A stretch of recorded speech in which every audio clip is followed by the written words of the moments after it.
자, 반갑습니다. 이번 시간에는 변수, 상수, 그리고 산술연산자에 대해서 배워보도록 하겠습니다. 자, 먼저 변수가 뭘까요? 변수란 쉽게 말해서 변하는 수라고 생각을 하시면 됩니다. 자, 변수가 뭐라고요? 변수는 변하는 수다. 애초에 변수라는 단어 뜻 자체가 이제 변하는 수라는 뜻을 갖고 있어요. 변수 뜻을 한번 볼까요? 자, 변수 뭐라 적혀 있죠? 변할 변에다가 샘수. 변하는 수구나. 바로 그거죠. 자, 변수란 변하는 수다. 자, 그러면은 변수의 뜻을 알아봤으니까, 자, 제가 변수 x를 하나 만들고요. x는 제가 0이라고 했어요. 그쵸? 근데 그 다음에 x는 또 1이래요. 그쵸? 자, 그 다음에 또 x는 2래요. 그쵸? 자, 이렇게 처음에 변수를 0으로 만들었는데 이제 변수 x가 0에서 1이 되고, 그쵸? 1에서 2가 되고, 이 변했죠? 0에서 1로 변하고 1에서 2로 변하고, 이게 바로 변하는 수 변수다 라는 겁니다. 변수는 변하는 수 라는 개념이고요. 자, 그러면은 EPS에서 한번 변수를 써볼게요. EPS에서 변수를 만드는 방법은 처음에 var 이라는 키워드를 사용합니다. var 키워드를 사용하고요. 그 다음에 여러분들이 원하는 변수 이름을 적어 넣습니다. 변수 이름 뭐가 좋을까요? 저는 저그 유저이기 때문에 저그라고 하겠습니다. 이름을. 자, 그리고 저그는 0이다. 이렇게 제가 변수를 하나 만들었습니다. 변수 만드는 방법 var 키워드로 시작을 하고요. 그 다음에 여러분들이 원하는 이름, 변수 이름을 넣어주고요. 그 다음에 는, 그리고 여러분들이 원하는 값을 넣어주면 됩니다. 자, 이렇게 변수를 처음으로 만들었죠. 이 변수를 처음으로 만들었다, 생성했다를 이제 유식한 말로 변수를 선언했다 라고 많이 얘기를 합니다. 이것도 알아두시면은 좋습니다. 변수를 새로 만들었다, 변수를 선언했다. 자, 그렇고요. 자, 이제 이 변수를 이제 가지고 놀아야죠. 자, 변수 막 변한다고 했으니까, 자, 처음에 변수를 선언을 할 때는 이 var 이라는 키워드를 사용하지만, 이미 만들어진 변수를 이제 막 갖고 놀 때는 var 키워드를 사용할 필요가 없이 그냥 변수 이름만 이렇게 적어주면 됩니다. 자, 저그는 1, 저그 변수가 1이 됐고요. 자, 그 다음에 저그는 2, 저그 변수가 이제 2가 됐습니다. 이렇게 변수를 1이 됐다가 2가 됐다가 여러분들이 원하는 자유자재로 변수의 값을 막 변경해줄 수 있습니다. 이게 바로 변수였고요. 그 다음으로 이제 상수에 대해서 알아볼게요. 자, 상수가 뭘까요? 상수는 쉽게 말해서 항상 같은 수라고 생각을 하시면 됩니다. 상수란 항상 같은 수다. 상수라는 단어의 뜻을 알아볼까요? 상수 뭐로 적혀있죠? 떳떳한 샘수인데, 이 떳떳한 상자는 보면은 항상상이라는 의미도 있어요. 그래서 항상상 샘수, 항상 같은 수구나. 바로 그거죠. 자, 상수란 항상 같은 수, 상수는 항상 같은 수.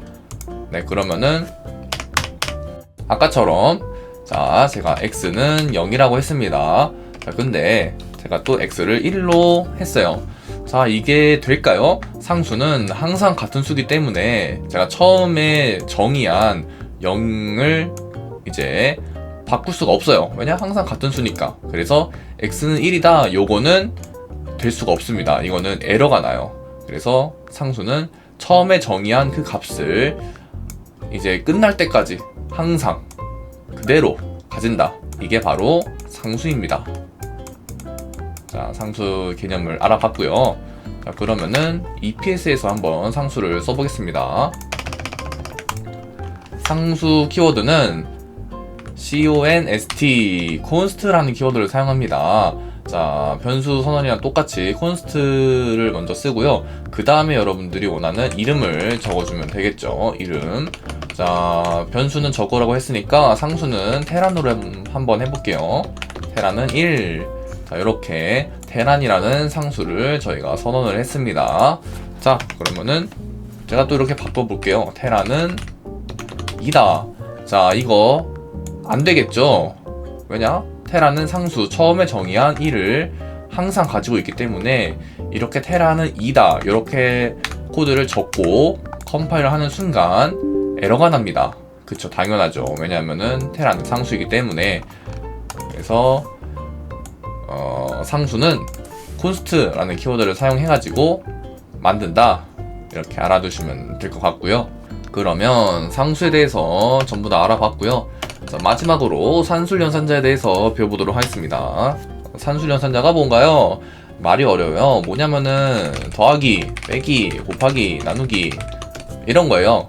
네, 쉽죠? 바로 한번 해봅시다.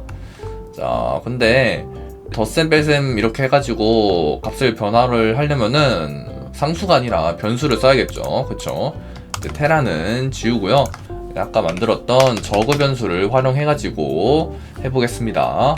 자, 저그는 1 더하기 1 이다. 이게 뭐죠? 2죠. 그죠?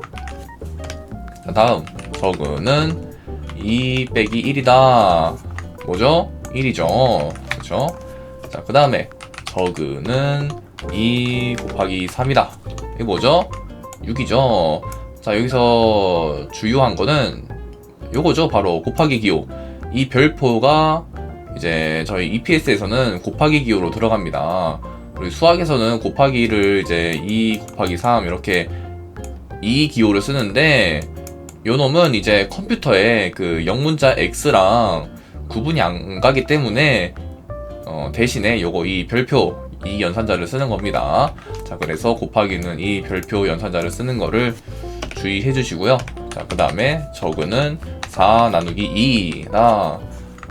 정답이 뭐죠? 2죠. 그쵸? 자, 그리고 중요한 연산이 또 하나 있는데 뭐냐면은 저그는 4%이다. 자, 이 퍼센트가 뭐냐면은 여러분들 나머지를 구하는 연산자입니다. 퍼센트는 나머지를 구하는 연산자. 자, 나머지가 뭐죠? 자, 4 나누기 2 한번 해볼까요? 4 나누기 2다. 그러면은 2는 4죠? 2는 4. 그러면은 0. 그럼 나머지가 0이죠? 그래서 이 값을 구하는 연산자입니다. 퍼센트는 나머지 연산자. 요건 뭐죠? 이 연산자는 이제 몫을 구하는 연산자. 그쵸? 그래서 자, 4 나누기 2는 값이 2고요. 4%2는 나머지가 0이죠. 그래서 값이 이렇게 나옵니다. 그래서 퍼센트 연산자는 나머지 연산자다. 외워두시고요. 자, 그러면은 저희 복습을 해야겠죠. 자, 처음에 저희 변수에 대해서 배웠습니다. 자, 변수란 변하는 수라고 배웠고요. 자, x는 0이 됐다가 x는 1이 됐다가 x는 2가 됐다가 이렇게 변하는 수를 변수라고 했습니다. 변수를 만든 키워드는 뭐였죠? var 하고 변수 이름 하고 그리고 는 여러분들 원하는 값을 넣어준다. 이렇게 처음에 변수를 생성한다를 이제 유식한 말로 뭐라 했죠? 변수를 선언한다. 변수를 선언한다 라고 배웠고요. 자, 그 다음에 두 번째로 저희는 상수에 대해서 배웠습니다. 상수. 상수란 뭐죠? 상수는 항상 같은 수. 상수는 항상 같은 수라고 배웠습니다. x는 0으로 선언했고요. 다음에 x는 1이 될 수 있다 없다. 1이 될 수 없다. 처음에 정의한 값을 그대로 항상 가지고 있다. 상수였고요. 상수 키워드 뭐였죠? 상수 키워드는 const, const를 사용해가지고 선언을 할 수가 있습니다. 자, 상수였고요. 자, 마지막으로 저희는 산술연산자에 대해서 배웠고요. 자, 연산자 뭐였죠? 더하기, 그쵸? 빼기, 곱하기, 특히 곱하기는 별표를 쓴다. 그 다음에 나누기, 그리고 하나 뭐였죠? 퍼센트, 나머지 연산자 꼭 외워두시길 바라면서 저희들은 이제 여기까지 하고요. 다음 강의에서 뵙도록 하겠습니다.